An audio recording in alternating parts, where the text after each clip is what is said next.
Hi, I'm Sam Anderson of Cane Creek Cycling Components. We're out here on trail today discussing how to effectively use the 4 adjustments on your 4-way adjustment shock. 4-way adjustment shocks feature high speed and low speed compression and high speed and low speed rebound. Now, compression controls the shock's ability to absorb impacts, whereas rebound controls the shock's recovery speed of those impacts. As a general guideline for tuning, if the bike is moving really fast, the shock is moving really fast. That's going to require more damping. You're going to want to be able to jump over and skip through rough sections. That shock needs to be controlled. If you're going slower down the trail, to make the ride more comfortable, you're going to want to tend to reduce damping settings. So just keep that in mind as you're riding the trail and experiencing what the shock does for you. Now, before we start making any sort of trail-induced adjustments on the shock, you might want to consider making some adjustments for your rider weight. High-speed settings are pretty influenced by rider weight. So if you're lighter than, say, 120 pounds, you might want to consider reducing high-speed compression and high-speed rebound by about a half a turn. On the opposite end, if you're more than 200 pounds, you might want to consider increasing your high-speed compression and high-speed rebound by half a turn. For me, I'm more in the middle of the adjustment range as far as weight goes, so I'm going to keep my high-speed settings where they are, factory neutral, in the middle of the setting. I've already set sag on this particular bike to 30%. Now that is a very critical step before jumping into the damping adjustments. So make sure that you have the right air pressure or right spring rate to achieve the right sag before you even think about touching the damping settings. Now, we're gonna go down Avery Creek Trail and session a couple of different sections of trail. We're gonna repeat those sections of trail and make one adjustment at a time. The key here is if you make more than one adjustment, you don't know what those adjustments are doing independently. So it's important to do one adjustment at a time and see if you like the difference that it's making. So let's take a lap.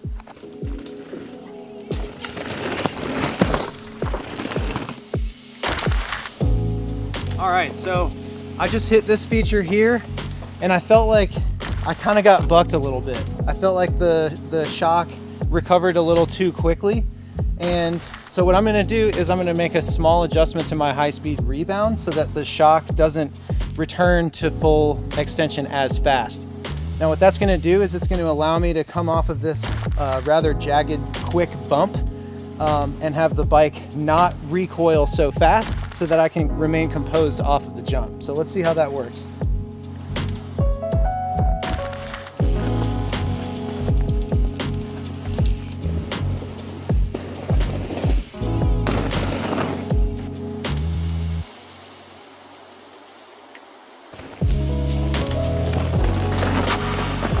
All right, so that felt a lot better.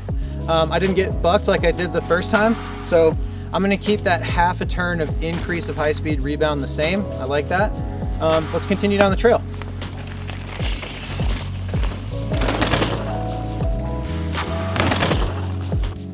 All right, so I just hit this little rock step down and it actually felt pretty good. I felt like my high-speed compression absorbed the bump effectively, so I'm not gonna make an adjustment on my personal bike. However, if you were to roll a section like this instead of jumping and landing on a good transition, you might want to consider reducing high-speed compression a little bit for this deep hole right here in the middle of this double. But for me, it felt really good. We're going to keep moving.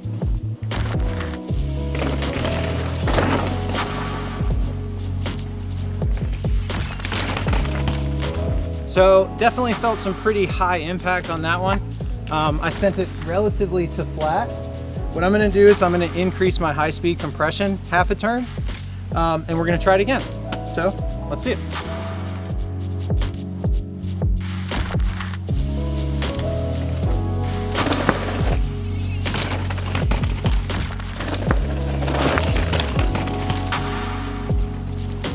All right, so that drop felt a lot better with that high-speed compression turned in half an adjustment, half a turn. So I'm gonna keep it that way. However, I did notice that when I got down into this section with the rocks and the roots, that some of the small bump stuff, my bike was not absorbing that properly. So I think what I'm noticing is that the bike is resisting some of those impacts, meaning that my low speed compression can likely come out a little bit and allow some of these smaller bumps to be absorbed while still having that high speed compression for big bottom outs. So I'm gonna take 2 clicks out of my low speed compression and try this root and rock section again.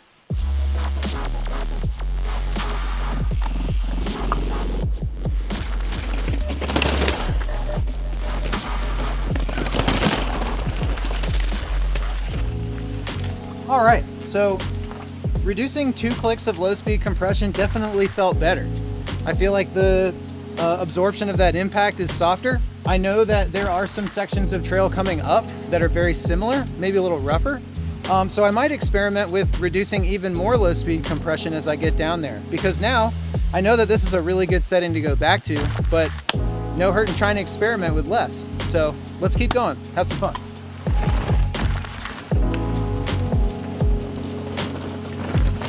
So I just rode down this section of trail rather quickly. My compression settings feel pretty good. I feel like the shock is absorbing the small bumps and the large bumps well. What I do notice is that the faster I go, the shock is not recovering fast enough. So it is making it feel a little firm. So counterintuitively, low speed rebound can be used to make your shock feel softer because it's going to return faster.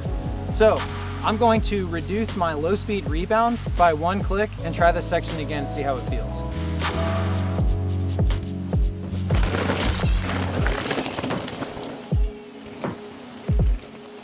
Okay, so I've gotten the bike to feel pretty good with these settings. Most recently, I've backed out my low speed rebound 1 click from mid setting, and that's allowing the bike to recover a little faster than it was before.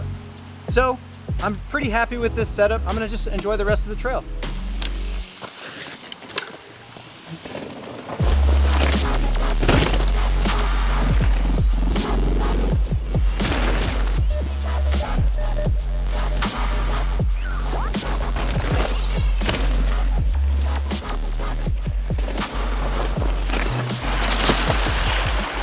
All right, so we've made it down to the bottom of Avery Creek Trail, and the adjustments that I've set on at this point are pretty good. Now bear in mind, you're tuning the shock for you, the stuff that you ride and the riding style that you have. My settings are gonna be different from yours, even if you're riding Avery Creek Trail, depending on the speed and how you're jumping certain features. The whole goal behind tuning a shock is to tune it for you and your bike. Don't feel afraid to tune one direction and make it feel bad. You can always go back to the reset of mid-tune and start again. I hope this video was helpful for you, and we'll see you again next time.